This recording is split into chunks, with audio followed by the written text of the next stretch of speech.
Hé. Hé. Oh là là, je suis en joie. Hé. Hé. C'est le générique de mes vidéos maintenant. Hé. Hé. Hé. Hé. Hé. Hé. Hé. Cette chanson fait fureur sur les réseaux sociaux en ce moment. C'est le nouveau générique de mes vidéos.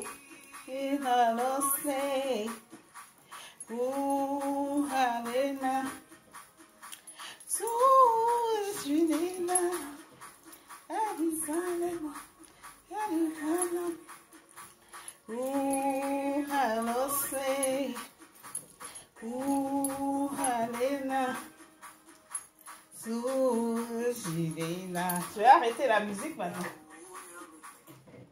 Voilà, bonjour, c'est moi Hortense Didogo. Je fais pas, vous n'allez pas dire que je suis prétentieuse. Hein.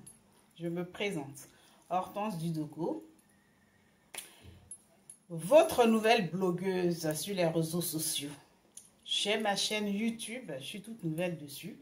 Merci de vous abonner, merci de m'encourager, merci de laisser en commentaire ce qui n'est pas bon, ce qui est bon. Sur mon look aussi, sur ma coiffure, sur tout ce qui est look. Donc, merci de m'encourager là-dedans. Aujourd'hui, je vais parler d'un sujet qui est d'actualité actuellement. Qui est d'actualité. Qui est d'actualité en ce moment. Mais je ne vais pas trop rentrer dans les détails parce que moi, j'aime pas trop les histoires de buzz. Je n'ai pas dit qu'elle cherche des buzz pour avoir des vues. Je ne suis pas dedans. Moi, mais 100 vues, mais 3 vues même, ça me suffit. 10 vues, mais c'est trop pour moi. Donc, je ne suis pas là pour chercher du buzz. Je ne suis pas là pour chercher des vues. Parlons un peu du veuvage. Les veuves en Afrique. Les veuves et leurs enfants. En Afrique. Voici l'histoire des veuves. Quand ton mari vit, toi une femme, quand ton mari vit, si le mari est un cadre ou un fonctionnaire, il est très adulé dans son village, il est très respecté, même tes enfants sont respectés. Toi-même, tu es respecté par tout le monde, par ta famille, par tout un village. Les gens de chez toi te respectent. C'est-à-dire, tu es respecté, même dans ton quartier où vous vivez, tu es respecté. Tu es une femme respectable et respectée. Jusqu'au jour où ton mari meurt. Malheureusement, ton mari meurt. Qui meurt brusquement, qui meurt par accident ou qui meurt d'une maladie naturelle ou qui meurt une mort naturelle. Toi, la femme, tu es à la maison. Étant donné que tu es marié à un fonctionnaire, tu ne fous rien de tes deux mains à part garder tes enfants, cuisiner, être une femme au foyer. Tu ne fous rien de ses deux mains. Tu ne fous rien d'autre. Tu ne fais même pas de commerce. Et ton mari meurt comme ça. À l'enterrement, les gens vont te regarder. Ils vont compatir, ils vont avoir pitié de toi et tes enfants. Les gens vont compatir.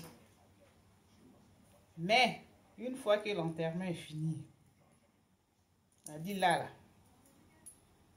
si tu brillais, tu perds ton étoile, tu perds ton respect, tu perds même tes chances. Je ne sais pas comment ça se passe chez les autres ethnies, mais chez nous, les BT, quand un parent meurt, c'est le cousin ou le frère, le petit frère ou le grand frère du mari qui récupère, un des petits frères ou des grands frères qui récupère la femme par l'accord de la femme, de la femme du monsieur qu'ils ont désigné à prendre la femme. Il faut que la femme du monsieur soit d'accord aussi, par l'accord du monsieur, par l'accord de la dame, que ton mari peut t'accepter. Si elle ne veut pas de toi, c'est quelqu'un d'autre qui te prend. Chez nous, c'est comme ça. Soit le cousin, soit le grand frère, soit le petit frère qui prend ta femme et tes enfants. Mais ce n'est pas toujours évident. Tout le monde aussi peut te refuser. Ça dépend de quel genre de femme tu étais au foyer. Si tu étais une mauvaise femme dans ton foyer, personne ne voudra de toi.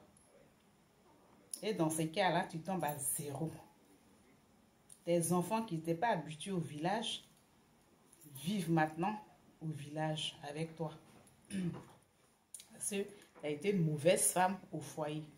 Tu as été trop méchante, trop mauvaise dans ton foyer. Tu ne voulais pas voir les parents de ton mari. Chez nous, à l'ouest, quand tu maries une fille de l'ouest ou un homme de l'ouest, tu as marié toute sa famille. Tu as même marié toute sa tribu. Si ton mari est grand, tu as dit chez vous, c'est toute une tribu qui vient s'installer là. Parce que leur frère a réussi. Donc, sa réussite là, c'est pour tout le monde. Ce n'est pas pour une seule personne. Donc, toi, femme, si tu étais une mauvaise femme, tu te retrouves à zéro. Personne ne voudra de toi. Personne ne voudra te reprendre. Tu tombes à zéro avec tes enfants. Tu tombes dans la pauvreté, dans la précarité. Si tu étais une femme bien accueillante, qui aimait les gens, qui accueillait la tribune de son mari, là encore ça va. Quelqu'un de bien, de la famille de ton mari peut te récupérer. Mais si tu es une mauvaise femme, là, ils vont te donner un homme même qui ne te ressemble même pas, qui vit au village, un vieux paysan qui ne te ressemble pas. Tes enfants qui n'étaient pas habitués au village, qui sont nés à Abidjan, par exemple, ou s'ils sont nés en ville, se retrouvent des villageois du jour au lendemain, après l'enterrement de leur papa. Donc, il y a des situations comme ça. Tu te retrouves à zéro. Tes enfants tombent dans la précarité, deviennent des villageois. Eux qui ne pilaient pas le riz se retrouvent à piler le riz au village. Alors que ce n'était pas leur vie à eux. Mais c'est le destin qui est tourné comme ça. Qui est mal tourné. Et ces enfants, en général, mais ils ne deviennent rien. Puisque au temps de leurs parents, ils brillaient. Et là, tout le monde attendait leur maman au carrefour. Parce qu'elle a été une mauvaise femme au foyer. Donc, tout le monde vous attend au carrefour comme ça. Après l'enterrement, vous devenez des moins que rien. Des gens qu'on crache au visage, qu'on parle mal. C'est-à-dire, vous perdez, vous et votre maman, vous perdez vos dignités. Vous tombez à zéro, sans rien. Tu es obligé de rester au village pour s'aimer le riz. Tes enfants deviennent des villageois aussi. Donc, c'était la petite résumée. Mais, moi, les histoires de clash, ça ne me regarde pas trop. Mais étant donné que je suis en train de faire une vidéo des veuves en Afrique. Toi, Carmen Sama, toi au moins, les gens t'ont aidé. Tu as une maison. On t'a même donné de l'argent. Tu as ouvert un magasin à ta fille Sama. À ta fille Rafna, pardon, autant pour moi. Arafat n'était pas obligé de te mettre à la maison. Arafat, père à son âme, feu Arafat, il a eu plusieurs femmes. Il a eu des enfants même dehors. Il est même sorti avec des stars. Mais malgré ça, il n'a rien fait avec elle. C'est toi. Est-ce ton étoile? Ça a été ton étoile, ça a été ta chance de tomber sur quelqu'un qui est connu, extrêmement connu. Et aujourd'hui, on parle de toi. Toi, en toi-même, là, tu n'es rien. C'est grâce à ton feu, DJ Arafat, qu'on parle de toi. Sinon, en toi-même, là, tu n'es rien. On t'a tout donné. On t'a ouvert toutes les portes. Mais ce n'est pas une raison de dénigrer ton image de veuve. Il faut attendre au moins 1 an. Parce que imagine les femmes qui sont dans des situations. Elle avait un bon mariage, elle perd son mari. Elle se retrouve à zéro. Les enfants, elle se retrouve dans les villages. Les enfants, elle se trouve à mendier avec ses enfants. Toi, tu n'es pas une fille comme ça. Donc, on ne t'empêche pas de vivre une vie. On ne te dit même pas ne pas vivre ta vie. Mais de grâce, vis-la en cachette. Vis-la discrètement. Parce que tu es une veuve. Tu n'as pas encore fini ton veuvage. Peut-être que tu fais le veuvage, on ne sait pas. Tes parents t'ont peut-être pas lavé. Le veuvage peut aussi tourner la tête, peut aussi faire que quelqu'un peut avoir des comportements bizarres, peut faire que quelqu'un peut délirer au fait. Parce que entre guillemets, tu n'as pas encore fini ton deuil. Donc, quand tu n'as pas fini ton deuil, reste discrète, vis ta vie discrètement. Ceux qui te poussent à faire des vidéos, à boire du champagne, à taper dans les mains, à rigoler, demain quand tu vas tomber, ils ne seront même pas là. Aujourd'hui, on parle de toi, mais qui sait que demain, on va encore parler de toi? C'est à ça qu'il faut penser. Il faut penser aussi à l'avenir de ta fille Rafna. Essaie de bien te structurer. Entoure-toi des gens bien vrais, honnêtes. Des gens qui peuvent te donner des bons conseils. Entoure-toi un peu des grandes sœurs. Qui peuvent t'amener loin. Qui peuvent amener ta vision plus loin. Les gens beaucoup expérimentés. Et là, tu verras, tu feras la différence après. Donc, il faut vivre ta vie, hein, c'est bien, mais vis-la discrètement. Pour l'honneur, pour la mémoire de ton mari, feu Arafat, DJ Arafat. C'était mon message du jour. Je ne voulais pas m'en mêler, hein, mais vu que j'ai fait une vidéo sur les veuvages, je voulais terminer avec cette petite parenthèse de Carmen Sama. Donc, ma petite, amuse-toi, mais fais-le discrètement. Nous sommes des Africains après tout. Les Américains, ceux qui vous prenez exemple en Afrique, on n'a pas leur mentalité. Ce n'est pas du tout pareil. Nous sommes des Africains, on a des valeurs sûres. On a des traditions à respecter. Donc, respecte ta tradition, amuse-toi discrètement. Sur ces belles paroles, c'est ta vie, il faut la vivre, mais discrètement. Si tu es sur ces belles paroles, c'était moi, Hortense Didego. Avec cette belle journée ensoleillée, que des belles ondes positives. Admirez un peu ma coiffure. Très belle coiffure, hein, très simple d'ailleurs. Très agréable à porter. Ça te donne une mine ravir. Ça ravire ta mine.